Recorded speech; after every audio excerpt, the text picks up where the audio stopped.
Well, good evening, everyone. Hope you're all well. Clocks went forward, lighter nights, absolutely love it. On tonight's show, I've got Jester Styles. Yes, he's a magician. Brilliant for radio. Anyway, as always, you know what you're listening to.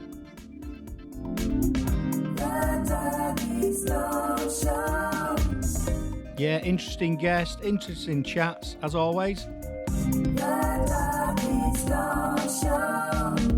I did some video footage from this interview, so if you go to Dougie Stone on YouTube, you'll see in my vlogs the Jester Style interview.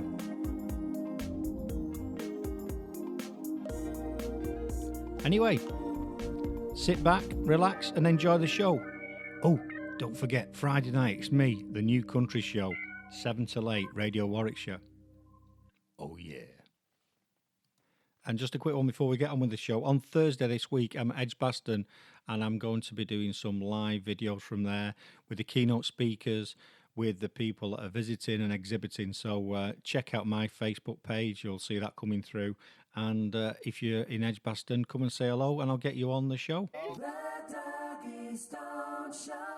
You've just joined. For those just joining us, I'm doing an interview with Jester Styles. He's just joined 4M, but he's been around for a while. And we're in a casino in Coventry on a wet Tuesday afternoon. And we're drinking Coke. We're not snorting any, we're drinking it. You're going to get me a reputation. Right. So are you going to do a quick trick for everyone? Well, I was going to say, yeah, the reason we come here is I get away with stuff, so I can get a lighter and I can take the flame and no one even cares. Oh, thank you. Lollipop. No one even cares here. Do that anywhere else we get in trouble. So we're doing an interview. I'm videoing it on my GoPro as well. Yeah, we're doing a serious interview apparently. I have to answer real questions and not swear. So yeah, we're going to do a serious interview for the radio. We're going to record it on my mic here. Got my mic here. Got my GoPro there. And then we're just doing this quick video live. So come on, do a trick. You're going to do a trick. We'll do a real trick. You're going to do a real trick now. Shall I stop for me? Yeah, you've got to go and watch that trick on YouTube. It's really good with the card. It's in the video I did. Go and watch it. Pardon? Shall I stop for me? Can you remember that one? Yeah. I can see it on the camera, so I've seen it now. So we'll try something different. We're going to take it. We're going to rip it, so it's now unique. Even if I had a duplicate card, that is yours. Yeah. Right? This is the magic bit there. If you blow on there for me. Yeah, most people look here. Most people think that it goes here. If you just grab that box. Yeah, the box. Give it a shake. No way. Hey, and we'll swap. We'll swap. Seriously, this has been on the table all the time. No way. That's mental. Yeah, I basically selected a card from the deck and he ripped it. And then when I opened a box that was been sat on the table, the piece was in there. Absolutely brilliant. Go and watch the video. It's great. Anyway, I know it doesn't work on radio, but I had to put it in. Right. People. Well, this show, you know what the show's about? It's about adversity, dyslexia, and business. And today, I'm in a casino. We are in a casino. I'm in a casino. I'm in a casino. What am I doing in here? Well, this show, we're coming live. We're coming from a casino. I'm recording this now because I've come to meet a good friend of mine, Jester Styles. He's a magician. And we're going to be doing some stuff together. He's not only a fabulous magician, but he's also a fellow dyslexic. So I am. Yeah, I get them both. I've got dyslexia and dyspraxia. Oh man, so, double whammy. Yeah, double whammy. So what we're going to talk about today is a bit about, obviously, your business and what you do from a business point of view. But obviously, what I'm keen to get over to people is how you can get over. You can turn the negative from a negative thing. Yeah, into absolutely. Into a positive. Absolutely. And so, when I first met you, and you were dressed as a stormtrooper, I think. Yeah. You like your novelty T-shirts, don't you? Yeah. You had mentioned that you were going to do this, and I said to you at the time, I will get involved. I'll help in any way that I can. And it's now you're flying. Look at you now. I mean, it's an honour for me to be here because you've been busy. You have been busy. I have been busy, and I see this is turning into a two-way interview. Because if you've got to know where you're going and you know what you want to do, things start to drop in place and all the pennies start to drop and opportunities start to come your way. So I was a bit confused, like probably a lot of people are, about where I was going. And few months ago I went to see someone. We had a bit of I went on a course and actually come away crystal clear what I was doing. Perfect. So what's happened is, from following on from that, the reason I started this radio show and podcast was I tried to get on radio shows to spread the message. I like it, yeah. Because you are the international dyslexic superhero. That's it. And I kept getting knockbacks or no one was interested in me. So being a dyslexic, and hopefully you'll relate to this, I thought, well, I'll make my own. If people won't have me on, we'll get into that in a minute, do my own. Yeah. So I If I can't do it, I'll find a way to... I'll find a way around it. I'm not going to let anything stop me. I'm just going to keep, because this is where I'm going. And then since that, in the last few months, I'm now a columnist for dyslexiamagazine.com, which is bonkers. A dyslexic being a columnist. You can't say it, but... I can't even spell it. No, I can't spell it either. This is brilliant, so that's So you're right, I'm on fire. There's lots of things going on. I've got a public speaking gig going on, and everything I want you to do is happening, and it's absolutely wonderful. And I want other people to feel as wonderful as I feel. Yeah. It seems funny as well, though, you saying that you can't even spell columnist, because we were just trying to do some social media, just trying to do some tweets, and you are known as the international dyslexic superhero. Yeah. Right? Now, I had to say to you, I said, I'm going to put that in. So I just spell international. It's dyslexic spelled right, and it's superhero, one word or two. So, yeah, I did say that I was going to help you out, and here we are.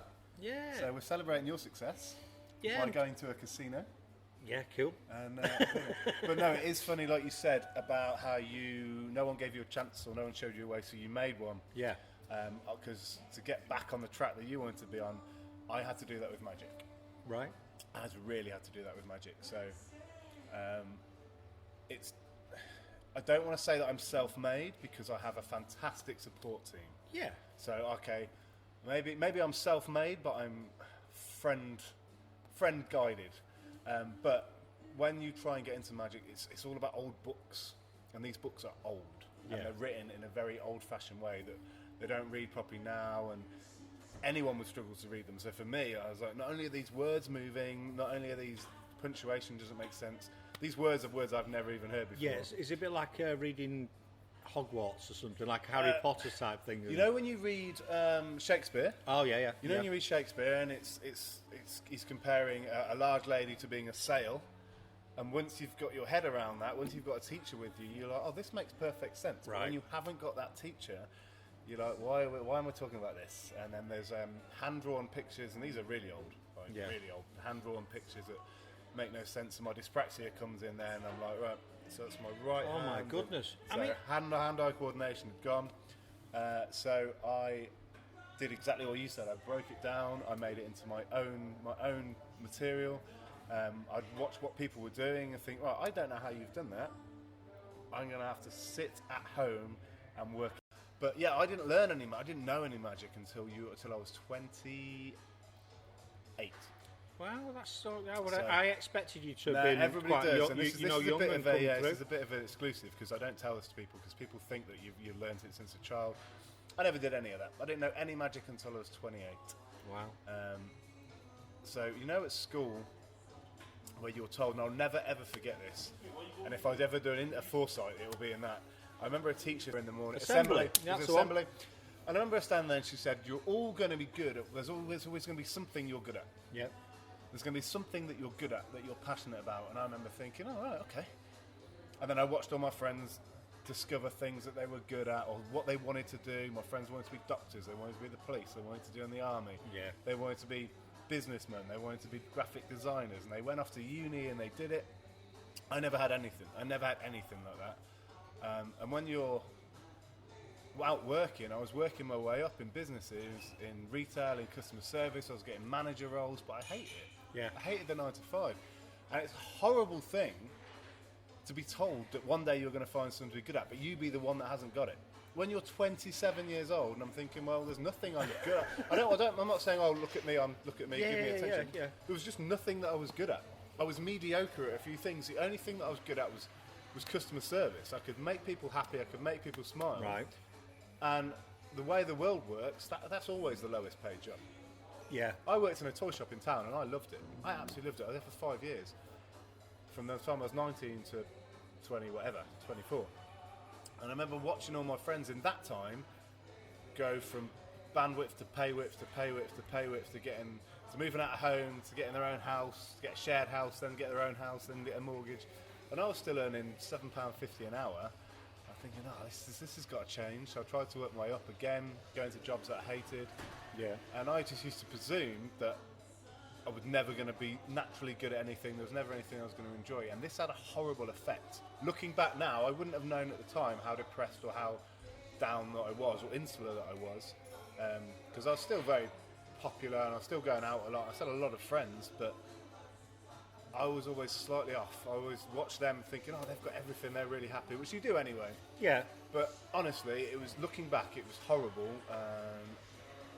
Now, who I am now is so different because of the one thing, and it is I found that passion, and I've decided that I was going to learn magic, and instantly, the minute that I learnt my first trick, I was like, this is something I could do. Yeah. Now, I had no confidence, because I'd never been good at anything, I had no confidence. And with the dyslexia and the dyspraxia, that batters your confidence, doesn't it? Until you learn to control it, which I like to think I've done now, and we'll get to that in later. But I had nothing to give the world, is what I thought. And then I went to learn some magic, then I got involved in a local magic club. And I went to a lecture the same way you were saying you went to a meeting about and you came away crystal clear. Yeah. I just remember listening to the phrase, a good friend of mine now, his name's Harry, and he's a very, very big magician on the corporate scene. And he said how you have to be a magician, you haven't got to be good at magic, you've got to be good at turning up on time, you've got to be good at being the person that the booker wants to see, being respectful to everybody, being able to control the situation. The magic comes second. And I was like, well, I've spent the last 10 years of my life learning to do customer service. Well, I was going to jump in then and say, well, you were saying before the lawyers paying jobs, you actually had the perfect ingredients for what you need for what you do now. I was in this lecture hall. It makes sense. I almost wanted to stand up and go, that's me, I'm qualified for this. I've got an MVQ level 3 in customer service. That's absolutely worthless anywhere else. But here, it's basically, I've been to uni. Yeah. I've been to uni and learnt the life skills. And I don't want to, there's probably no magician's going to watch this, but a lot of the magicians that have studied since they were little, yes, they're so technical, they're amazing. They can make a coin disappear here, it can appear over here, fantastic. Put them in the real world, put them in somewhere where people have had a drink or people are a bit leery and they show away. Yeah. I sell myself now as a magical entertainer because I am entertaining and I can, much more than the magic comes second. So I already had that and I was like, okay. And things started to click and I knew the sort of magic that I wanted to perform. So I managed to skip all the intro stuff, if you want, and because I was learning it my own way, because I wasn't sat there with a book learning bit after bit, I just learned what I wanted to learn. Yeah. Because I taught myself. So now if I ever sit down with a collection of magicians, and they're showing me all this stuff that they do, I'm like, I don't know how that works. And they're like, really? I'm like, I don't know how to do that. Then I show them, I'm thinking, so they'll do something like, they'll get a card sign and they'll set it on fire and at the ashes they'll rebuild it. I'm like, that's amazing, I don't know how that works. But then I'm like, hang on a minute, I do this. Rip a card up, squish it together, blow in it, and it comes back. And they're like, oh, how do you do that? So it's the same principle, same idea, but go different ways. And do you think that's the dyslexic, like I was saying before about finding a way through? Find a way, I'll make one. Find a way, or find your own thing to do. Yeah. It has to be. I wanted this so bad. After all those years of not being good at any, and again, I'm not asking for sympathy, but it's just the way it was. After all those years of not being good at anything and always being substandard and never being proud of who I was, I wanted this so bad that I was going to do absolutely anything and everything that I could. And maybe, you know what? Maybe if my passion had been engineering, maybe I would have done exactly the same, and I would have taken myself to university and done it, but it just wasn't. My passion was this, and I'd found it. I just basically Googled magicians and emailed them, and I was really honest. I said, look, I'm extremely dyslexic, I'm extremely dyspraxic, I'm trying to learn magic, I'm struggling because the normal methods don't work. Do you do courses? Do you sell lessons? And a lot of magicians, well, 60-70% ignore the emails anyway. A lot of magicians email back saying, yeah, I'll do you a course, £400 for a day. And I was like, all right, okay. Jamie Raven, who came second on Britain's Got Talent, he was not the magician that won it, the one that was the year before. He emailed me back and said, look, if you can get to London, mate, I'll spend the day with you, no problem. Wow. So I thought, I've never been to London before. So I did it, and I sat down with him like we sat down now. And I tell you what, he didn't teach me a single trick. Again, he really talked to me about the business, about what Harry had said, and said how you just be yourself, just be natural, just be a nice person, be someone that people want to hang around with. The magic will come second.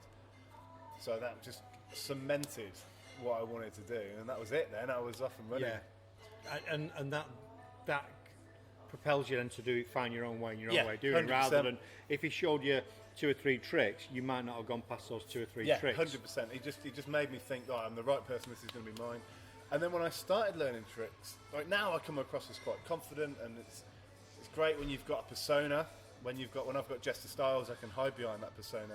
And when I first started, I'd go out with my friends just to the bar with a pack of cards in my pocket, a sharpened marker, and I'd sit there and think, right, let's show him some magic.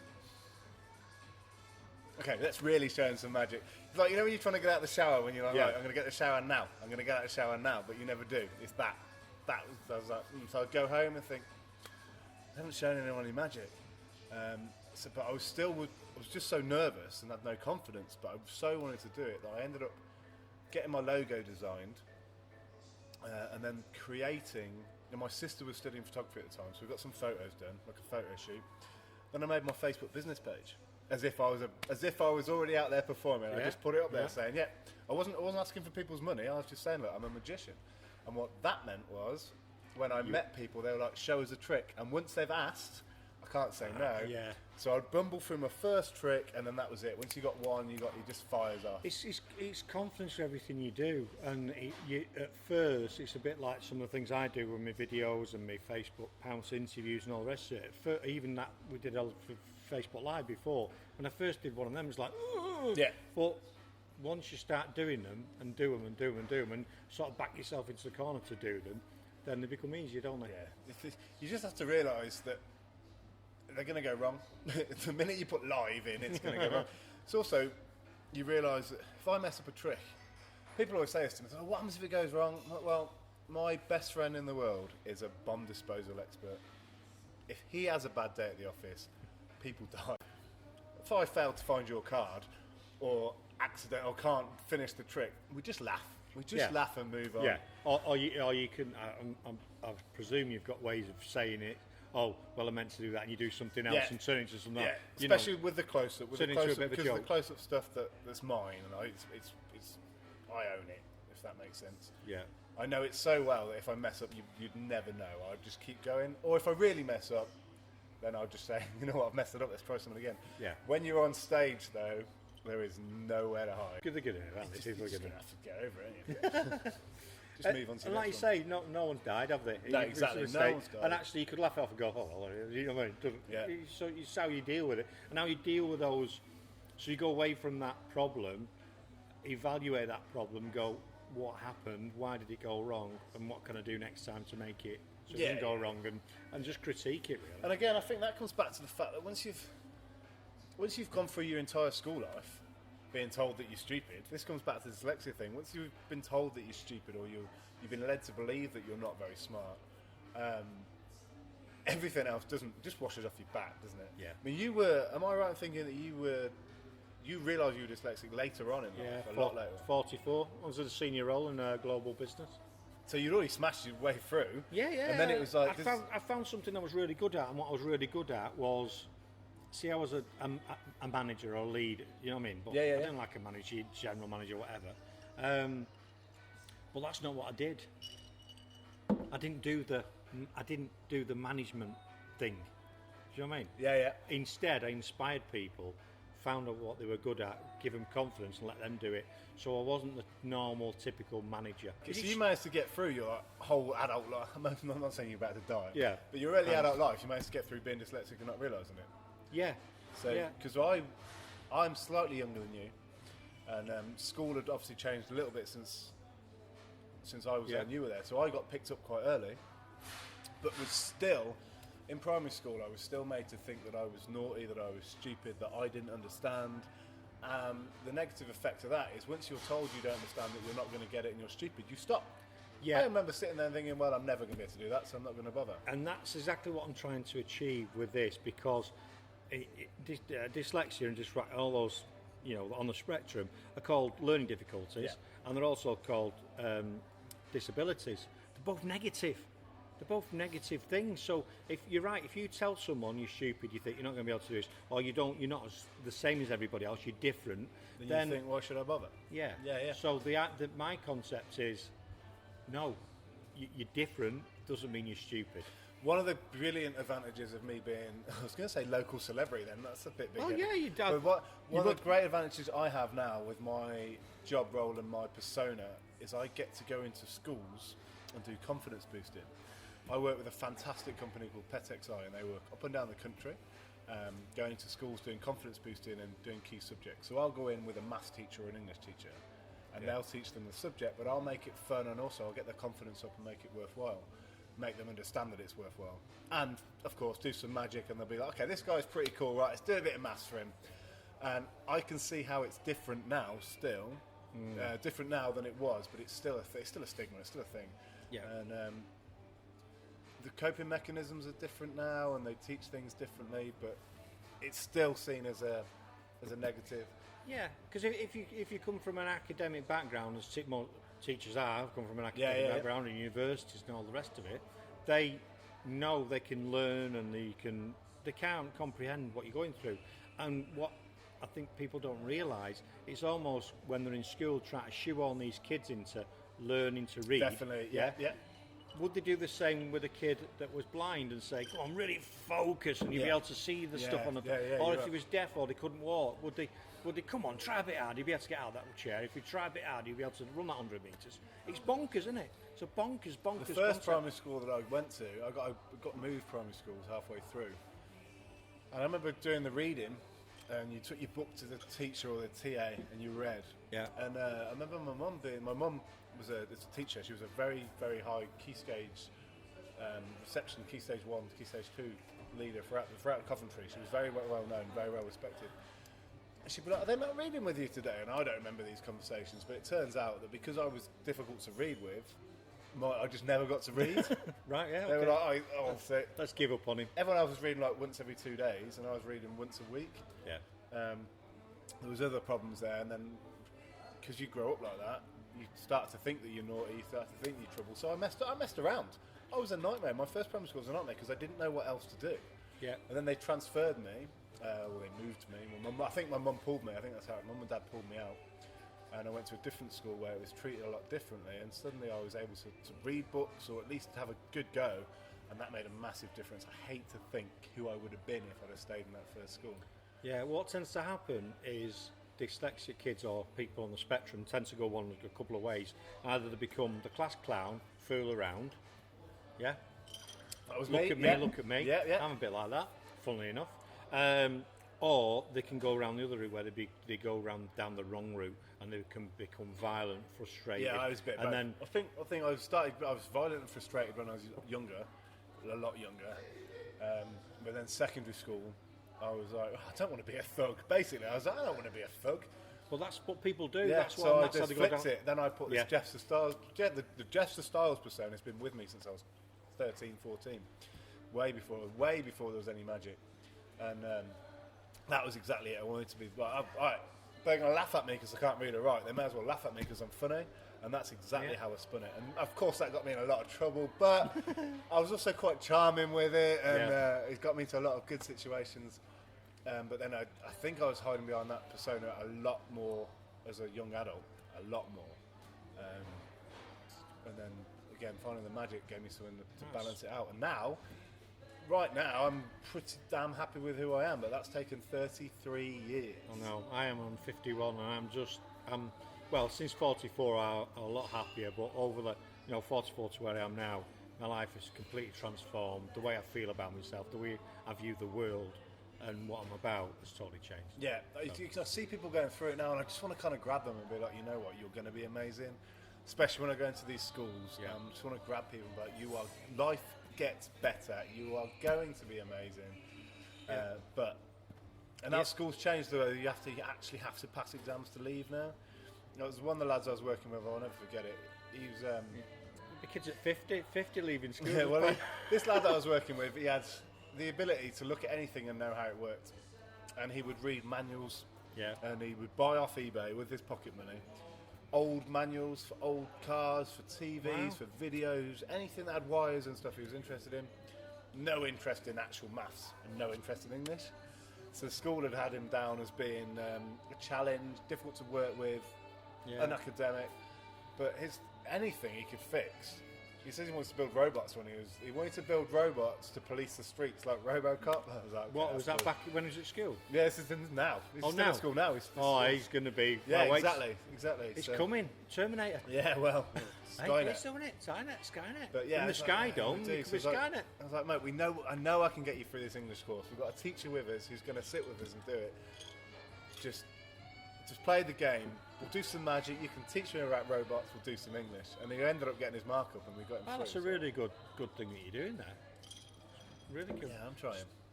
Excellent. So, should we do a little bit of magic? Oh, before we do that, tell everyone where they can find you. Where they can find me? Well, on a Tuesday, I'm in a casino. Is it Tuesday or Monday? It's definitely Tuesday today. It's Shrove Tuesday. We're having pancakes later. If anyone's wondering, we did a Facebook Live video, and that you started with. What do you do on a Monday afternoon? In the cold winter's day. It's Tuesday. Where can you find me? You can find me on Instagram at Jester_Styles. Same as Twitter. Yep. Facebook, I'm on facebook.com/Jester Styles Magic, all one word, and jesterstyles.com. Excellent. That's it. You can also find me pretty much any big corporate or wedding event in the Midlands, which is nice to say. So Superb. So should we do what we'll do now? I think is we'll do a bit of magic. Yeah, like I say, go and check out the YouTube for that video because we did a bit of magic. Then the trick blew me away at the end of it. It was nuts. So search Dougie Stone on YouTube. You'll see the video with Jester Styles, and it was really great. So thanks for being on the show, Jester.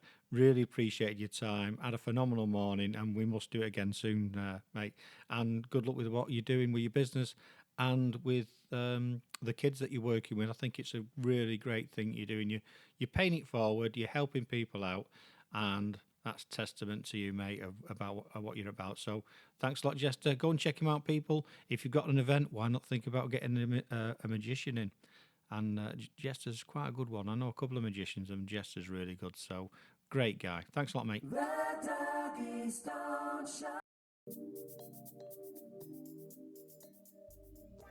Well, I hope you enjoyed it, everybody. Thanks for tuning in. I just wanted to say a big thanks for everyone that tunes in every week and listens to me. And if you're on the podcast, please subscribe. Thanks very much. So, yeah, Radio Warwickshire. You're listening to me on Radio Warwickshire every Tuesday night, 6:30 for the... You was expecting to sing then, weren't you? Well, this is the extended version. So, yeah, I just thought I'd tell you a bit about what's going on at the moment. Like I said at the start, on Thursday this week, I'm at Edgbaston to do some video interviews and whatnot with the people there for the Business Growth Show with Mark Linton. So I'm looking forward to that. Fantastic. And that's another thing, a daft idea, pants interviews. I go around interviewing people at meetings. Mark likes it, wants it as an event, so it's turned into a bit of a thing. So come along, come and say hello. I'll be doing some podcasts from there, some videos, vlogs, and come and say hi, and I get you on the show. That can't be bad, can it? And on a Friday night, I do a new country music show. Yeah, it's the Dougie Stone new country show on a Friday night. This week I'm going to be live. So why not hook up with me on Twitter at Dougie Stone Show, or search Kurt Pickstone on Facebook. Send me some messages, give us some support, because it's going to be the first one ever. I've had a little dry run, but yeah, it's good. And some other things I've been working on. I'm really into doing public speaking. I want to inspire, motivate, and get people out there. Last week I was with Jamie Denyer down in Port Talbot and another 5 amazing people, talking to unemployed youths and young adults, and it was part of the Inspiration Nation. And there's a little vlog, funny enough, on my Dougie Stone YouTube channel. Go and check it out. But we plan to take that around the country. So we want to change things, and we're determined to do it, and we will achieve that goal. So if you know anyone that wants support and can help us out in that direction, then please let me know. Drop me a line. So have an amazing week, people. I'll see you next Tuesday, same time, same place. And if not, join me Friday. Please join me Friday. Give us some love because it's going to be a bit of a laugh. Yeehaw!